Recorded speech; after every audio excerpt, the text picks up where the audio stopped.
Hi. In continuation with our last lecture, that means which was based on forward and backward chaining, we'll be seeing one more example. This example is taken obviously from some of the sources available, widely available.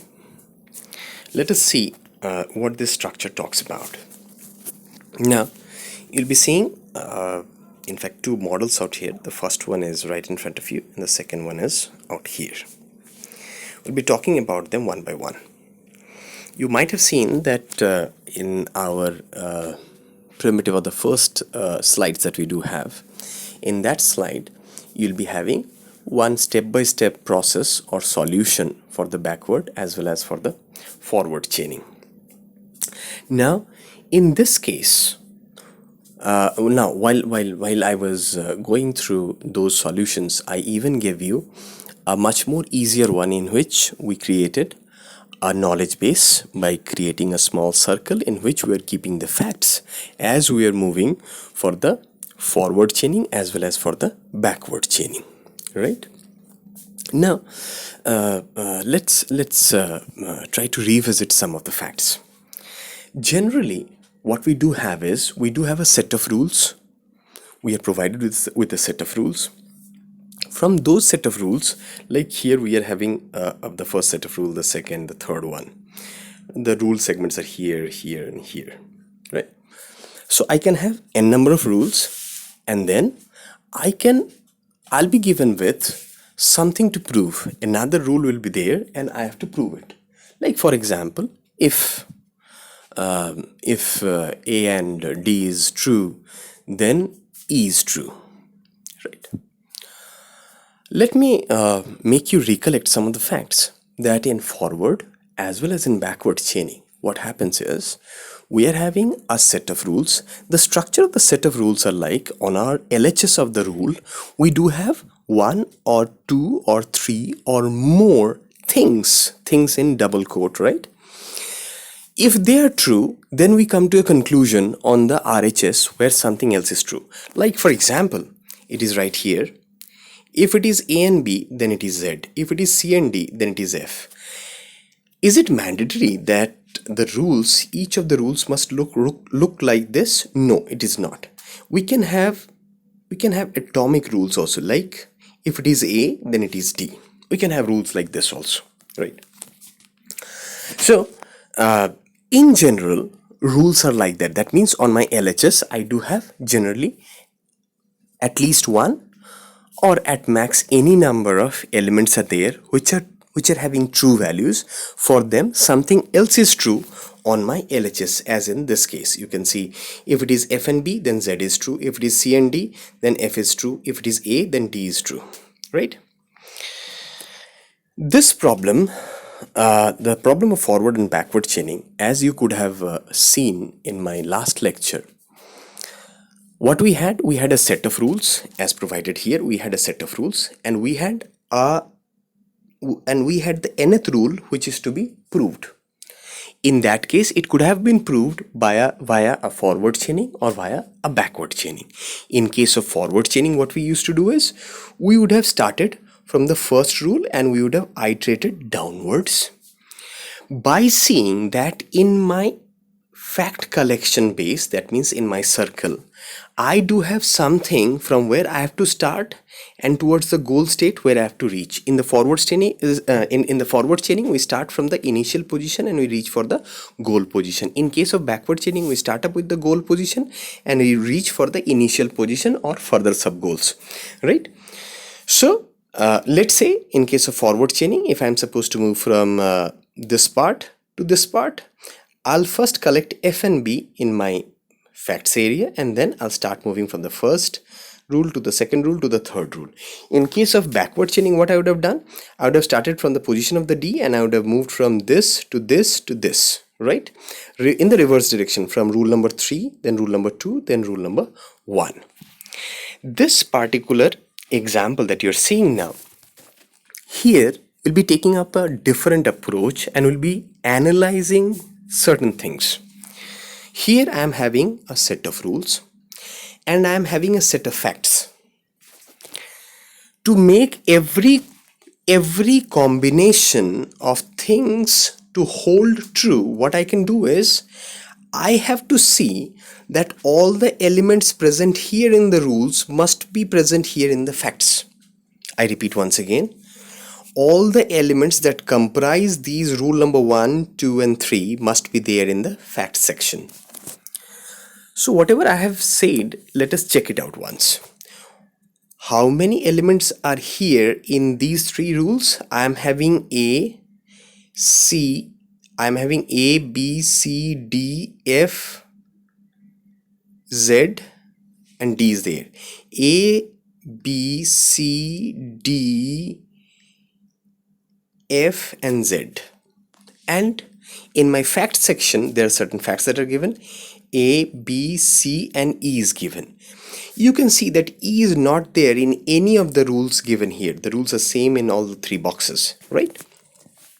So what are the facts that I am having here, and the facts that are to be added gradually? A, B and C are there. That means A, B and C are there.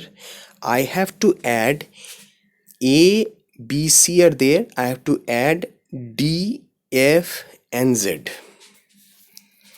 I have to add D, F and Z. So let's see how we can do it. Initially, what I'll be doing is, let us take the approach of forward chaining itself. I'll start up with the first rule. In my first rule, on my left hand side, I'm having F and B. Am I having F and B here in the fact section? No. In the second rule, I'm having C and D on my LHS.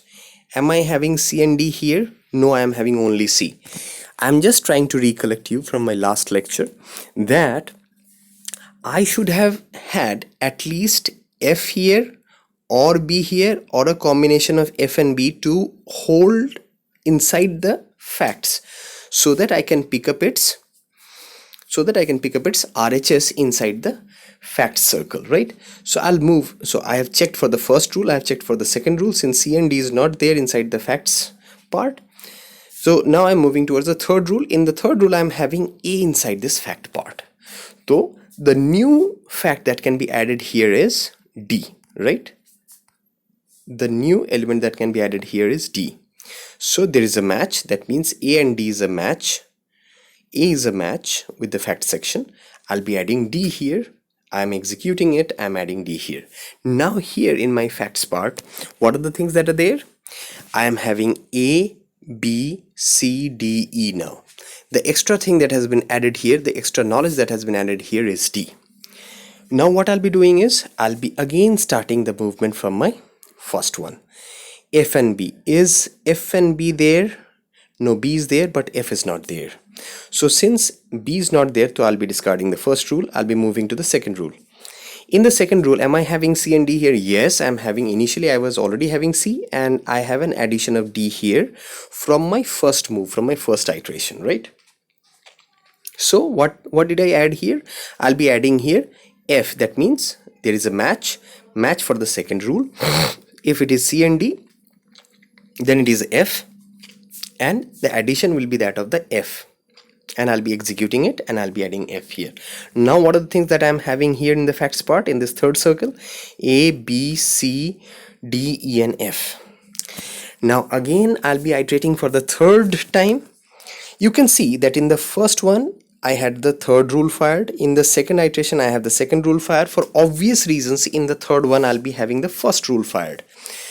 And the convincing proof for this is, I'll be checking whether I am having F and B inside the facts part or not. Yes, I am having F and B here. B was initially there and F was added in my last iteration. So I'm having F and B inside the facts part. So this rule will be taken care of. That means the first rule. So I'll be adding one more thing, that is Z. So Z gets added in the fact segment. Now I'm having A, B, C, D, E, F and Z. Everything is there in the fact section now. So I could comprehensively add all the facts here from all these three rules, and most probably the further proofs involving any of these elements, unique elements that are there in all the three rules, can be exhaustively proven here. the same thing can be seen here. A further explanation to the same problem can be easily seen here. Now here I am having 1, 2, 3, 4, 5, 6 boxes of the same rules. Let us see what are these things. Initially I am having A, E, B and C inside. To add, if I want Z to be added in the facts section, what are the things that I need? I need to get F and B here. Am I having that? I am having only B, but not F. So I want to add Z, but to add Z I need to have F and B here from the first rule, and the rest rules don't support the addition of having a Z, so I'll be discarding the first move. I want to have F added into the knowledge part, right, in the fact segment. For that I need to have C and D from rule number 2 to be added. That means I need to get C and D. You can see it here. Am I having that inside the facts part? No, I am having only C but not D. So my wanting to have F to be added up in the fact part, it is not successful. Let us go here to the third rule now. In the third rule I want to add D to the facts part. For D I need to get an A here. Am I having this A here inside the facts part? Yes, I am having the A here in the fact part. So now what I'll be doing is I'll be executing this rule number 3, and then I'll be adding this D here in the fact segment. Now I am having A, E, B, C and D here, right? So I have executed the addition of D here. It is there. Now I'll be gradually applying the forward chaining. Since I am having D and C added here, I can apply in my second iteration. I cannot apply the first rule. I have to apply the second rule. C and D is there. So new knowledge F. Now if I want to add F, I can execute it and I can have the F here. So in my this circle that you can see now, that means 1, 2, 3, 4 and 5. In the fifth circle I'm having A, E, B, C, D and F. It is there. So now I can execute the first rule, F and B, and I can add Z here in my facts table, right? I can add my Z here in my facts table. So now here in my facts table I do have A, E, Z, B, C, D and F in my sixth fact circle, and all the rules has been gradually traversed and iterated. So in this diagram, what is the information that you've gained? The information that you've gained is that why I am discarding one of the rules out of the set of 3 rules for addition of a knowledge in the facts segment, right? So why I am discarding the first rule, why I am discarding the second rule, and why I am taking the third rule. That means why I am iterating this actual principle of picking up which rule to be added for incrementing the fact section can be understood here via this example, right? Even though now after the explanation these things may be seemingly simple, but these things becomes much more hectic when you do have much more number or much more larger set of rules. If they are available or if they are given to you, this whole process becomes highly complex. So by going through this example, you can very easily come to know that actually in the case of forward as well as in the case of backward chaining, how we are picking up the rules in case of iterations 1, iteration 2, iteration 3 until we reach for iteration number n. Thank you so very much.